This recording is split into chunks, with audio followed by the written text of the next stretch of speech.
So I've just been explaining to my son this morning that when we came in from school back in the 80s, we had an hour of cartoons and then it were news round, then it were home and away and neighbours. So we'd just fuck off outside and play with his mates on his BMXs, building ramps, tree houses, swinging on trees, falling out of trees, doing whatever the fuck we wanted because we were free spirits.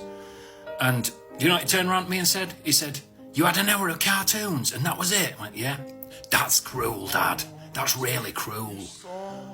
I'm like, well, yeah, we had Saturday mornings and it was pretty much the same as well. He went, "What?"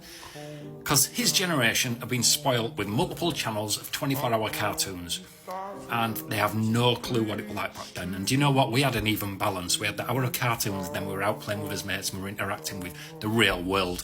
And that's what kids of today are missing out on. They're on their Xboxes, PlayStations, mobile phones. They'll be sat next to each other on the phones, texting each other and giggling. I've seen families out in restaurants, right?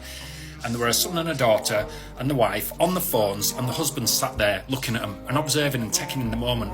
But you can see the sadness in his face because he's thinking, I just want to spend time with my family and they're just on the electrical devices. See, if we go out to a restaurant, our phones are in his pockets or my wife's got hers in her handbag and they're on silent and we talk about stuff. It's just so sad to see in this day and age that people are just on the phones all the time. I see a girl crossing the road over there and she nearly walked out in front of a car and she just like, just came to her senses, came out of a phone coma or whatever you want to call it. And it's mad. So me explaining to my son that, and it's just, the kids of today are spoiled for choice, but back then, I'm glad we lived through the 80s and 90s. Well, if you're a Gen X like me, yeah, these Gen Zs have no fucking clue.